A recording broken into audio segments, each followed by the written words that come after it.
Hi everyone, my name is Leanne, and today I would like to talk to you about self-care in relation to burnout. This is something I think that can affect a lot of teachers, and over the past week I've gotten quite a few messages from teachers basically saying like, I overextended myself, I feel like I painted myself into a corner. What can I do? How can I change the situation? There are many real and practical ways for changing the situation, but let's talk about what burnout is, how it relates to us as teachers on the Palfish Kids Official Kids course, and what we can do. What are some practical steps? What are some things we can do to help us to avoid burnout? So I found a couple of definitions or quotes, that I would like to read and then kind of discuss them. But, burnout, what is it? Well, according to some, it is a state of physical, emotional, and mental exhaustion caused by long-term involvement in emotionally demanding situations. Ayala Pines and Elliot Aronson are two people that this quote is attributed to. So, is our job an emotionally demanding situation? Well, that depends. For the most part, it's fun, it's rewarding, it's super engaging. The kids are amazing, our students are so great. We have really good coworkers that we can learn so many things from. But at the end of the day, there are situations where it can be emotionally draining, it can be emotionally exhausting, especially if you live on the other side of the world and you're waking up at 1 a.m., 2 a.m., and you've got families and you've got kids and you're not getting the proper amount of sleep. That catches up to us. And it can become emotionally draining. It can be exhausting because you're waking yourself up, putting your game face on, doing all of your classes, having an amazing time with the students, but when you finish, all of your energy is completely gone and you still have to get through your day with your family, etc. It can be the same way even for those of us who are over here in Asia. We may not have to wake up nearly as early, but on the flip side, we could be staying awake until 4 or 5 in the morning, just making sure that we've completed work, done reports. There are all kinds of reasons, why. So another definition of burnout is that it is a state of fatigue or frustration brought about by devotion to a cause, way of life, or relationship that failed to produce the expected reward. Herbert J. Freudenberger.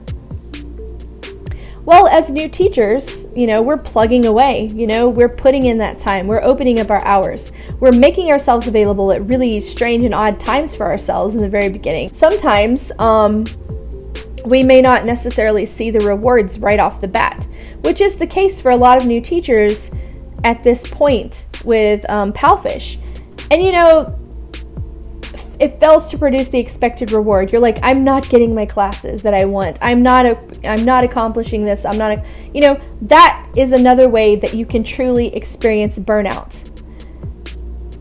What is burnout? Like, what exactly is it? Well, do you have a negative and critical attitude at work? Are you complaining about everything under the sun and, complaining about the company, whatever?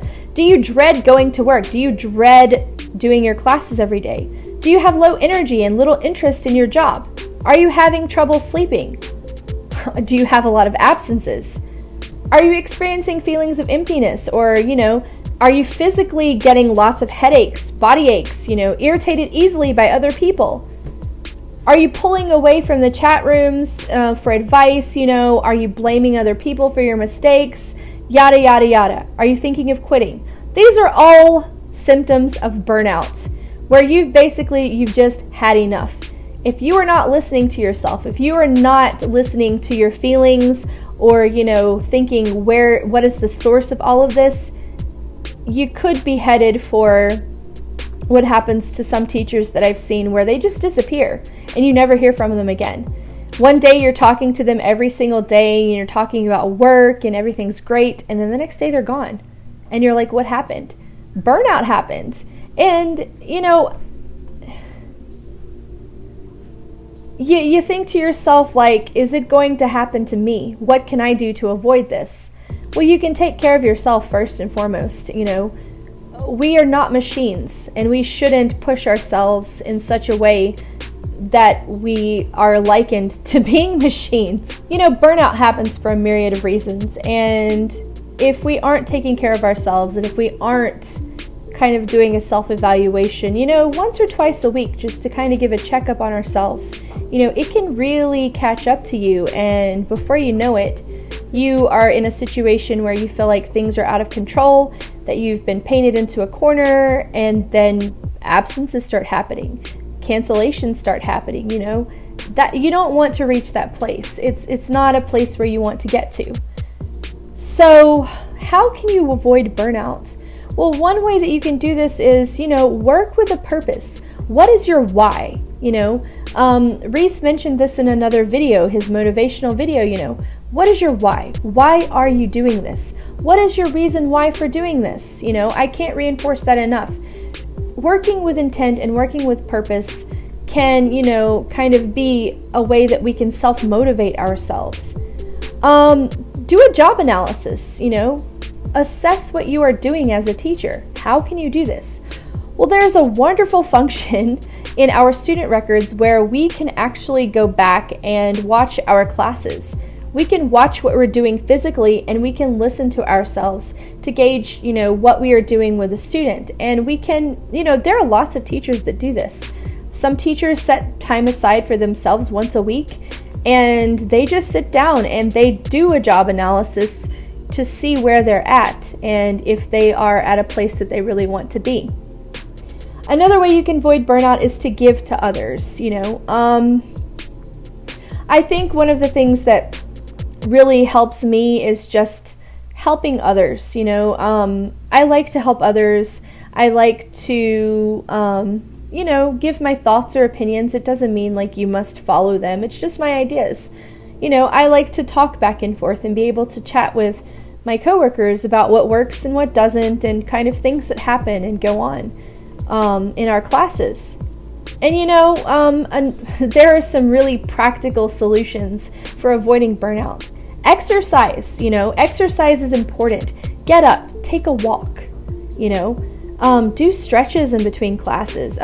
Courtney did a video on yoga. There are so many ways that you can renew yourself through exercise, and exercise produces endorphins, and endorphins make us feel happy, and that's good. You can learn to manage stress by using some coping mechanisms or tools that can help you to manage your stress when you are feeling this way. Also, get sleep. I think that's one of the most important things that we forget. Get the proper amount of sleep. If you have to wake up at 2 a.m., go to bed early. That's the best thing that you can do for yourself. Ariana Huffington wrote a book about this where she was just going nonstop. And one day she was in her office, I believe, and she just collapsed and she hit her face on her desk and she woke up in a pool of blood. That was her wake-up call. She was doing too much and she wasn't taking care of her body, and she wasn't getting the proper amount of rest that she should have. Sleep is incredibly important. Some other ways that you can, take care of yourself while you are teaching: stay hydrated. I keep a 2-liter of water at my desk at all times. Some teachers keep snacks by their desks. Other teachers keep, coffee near their desks. I make a smoothie in between classes. It's really simple, and can give me a boost of energy. But, that's another thing that you have to take into account. Are you eating proper meals before you start your classes?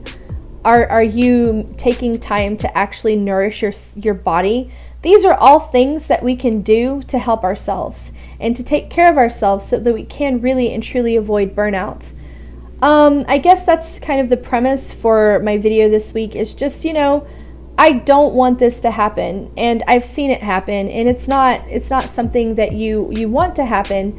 But at the end of the day, I just want to say, let's take care of ourselves. Let's, self-evaluate and figure out how we are doing as teachers.